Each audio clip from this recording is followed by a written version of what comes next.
ओम नमो भगवते वासुदेवाय। जय श्री कृष्णा। राधे राधे। वैशाख मास महात्म्य कथा अध्याय 27। मैथिल बोले, इस वैशाख की कौन कौन सी तिथियां अत्यंत पुण्यकारक हैं और क्या क्या दान विशेष रूप से उत्तम है और संसार में इन्हें किसने प्रख्यात किया है, ये सब बताइए। ये सुन श्रुतदेव जी कहने लगे, वैशाख में मेष के सूर्य की 30 तिथियां बड़ी उत्तम है, जिसमें दान करने से कोटि गुना फल होता है। एक एक तिथि में स्नान, दान, होम, पूजा आदि करने से तत्काल मुक्ति होती है। कथा सुनने से रोग अथवा दरिद्रता से पीड़ित दुख भी दूर हो जाते हैं। जो इन तिथियों को व्यर्थ व्यतीत करता है वह गोघाती, कृतघ्न, मित्रघाती और आत्मघाती होता है। दरिद्र, धनवान, लंगड़े, अंधे, विधवा स्त्री, बालक आदि सबको ये वैशाख युक्त धर्म अत्यंत सुख से साधन के योग्य है।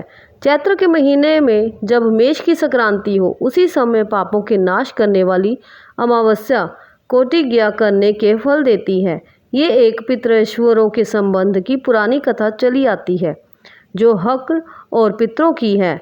जब पृथ्वी पर सावीर्ण मनवंतर का राज्य था, 30वें कलयुग के अंत में जब संपूर्ण धर्म नष्ट हो गए, उस समय अनर्त देश में धर्मवर्ण नाम का कोई ब्राह्मण हुआ। उसने उसी कलयुग के प्रथम पाद में मनुष्यों को पापों से युक्त और अपने अपने वर्ण धर्मों से हीन देखा। तब एक दिन वह मुनि महात्माओं के सत्र यज्ञ के दर्शन के निमित्त पुष्कर क्षेत्र गया। वहाँ ऋषि मुनि लोग कलयुग की प्रशंसा कर रहे थे कि सतयुग में जो वर्ष भर में माधव भगवान प्रसन्न होते हैं, सो त्रेता में 1 मास में और द्वापर में 1 ही पक्ष में होते हैं। उससे 10 गुना पुण्य कलयुग में विष्णु भगवान का स्मरण करने से होता है। केवल एक हरि नाम का उच्चारण करना उचित है। जब ये प्रसंग हो रहा था, तभी नारद मुनि खूब हंसने लगे और उन्मत्त की तरह नाचने लगे। निसंदेह कलयुग बड़ा पुण्य रूप आया। केशव भगवान क्लेश नाश करने वाले स्मरण मात्र से ही प्रसन्न होते हैं, परंतु कलयुग के आगमन में आप लोगों का यहाँ ठहरना उचित नहीं है। इस पाखंड में भारत को छोड़कर सुखपूर्वक अन्यत्र जहाँ कहीं मन प्रसन्न हो विचारो। ये वचन सुन व्रतधारी मुनि यज्ञ समाप्त कर शीघ्र ही चले गए और धर्म वर्ण भी पृथ्वी त्यागने का विचार कर ब्रह्मचर्य व्रत में जटाधारी साधु की भांति कलयुग में अनाचारों को देखने गए। वहां जाकर क्या देखते हैं? संपूर्ण मनुष्य जाति घोर पाप में मगन है। ब्राह्मण, शूद्र और सन्यासी पाखंडी हो गए हैं। पत्नी पति में, गुरु शिष्य में, सेवक स्वामी में, पिता पुत्र में परस्पर विरोध रहता है।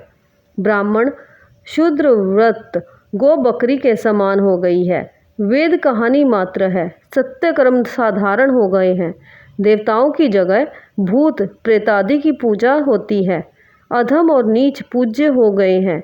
इस कलयुग में भ्राता भगनी से, पिता पुत्री से संगम करते हैं। साधु महात्माओं का अपमान होता है, पापियों का सत्कार होता है, इत्यादि घोर दुराचार हो रहा है। ये सब देखते देखते वर्ण धर्म आश्चर्य युक्त हो पितृलोक हो गया। वहाँ पितृगणों को बड़े भयंकर दुखों तथा अंधकूपों में पड़े हुए त्राही त्राही करते देखा, जहाँ किसी प्रकार का सहारा नहीं है।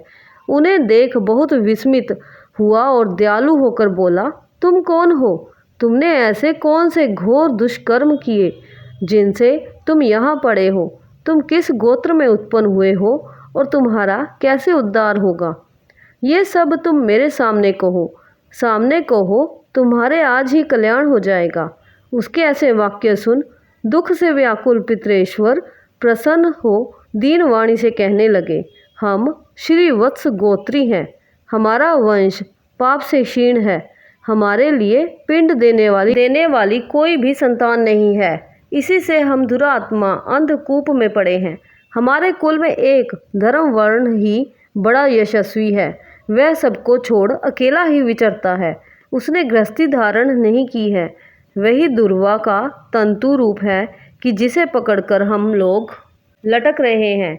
अतः धर्म वर्ण की आयु क्षीण होने पर इस अंधतामिसा दुर्गम कूप में गिर पड़ेंगे।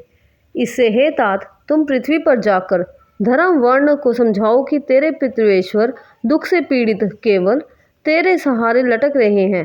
तेरे मरने पर और संतान ना होने पर हम और तू सब अंध तामिश्र कूप में पड़ेंगे। इसलिए गृहस्थ धर्म ग्रहण करके संतान वृद्धि करे।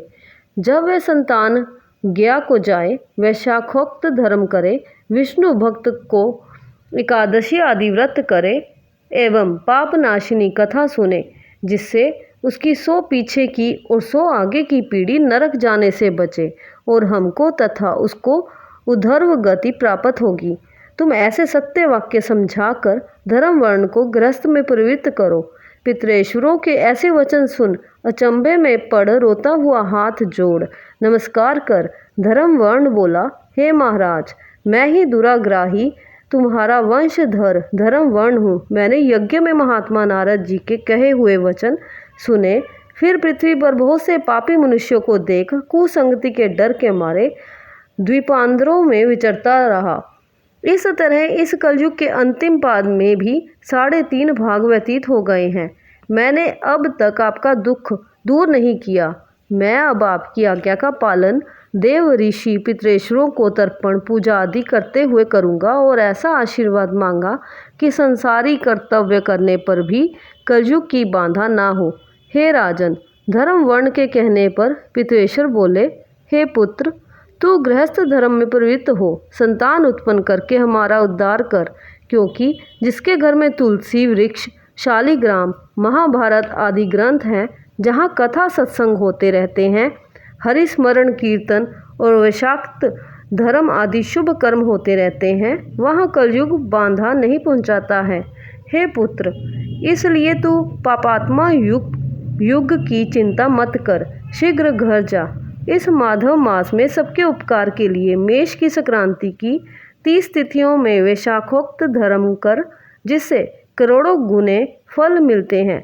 चैत्र की अमावस्या में पिंड दान श्राद्धादि कर, जल से भरा घड़ा जिसमें कपूर और अगर की वास ना हो दान कर और सबके उपकार के लिए गृहस्थी बनकर उत्तम संतान प्राप्त कर, पीछे मुनि की वृत्ति धारण कर सुखपूर्वक द्वीपों में विचरना।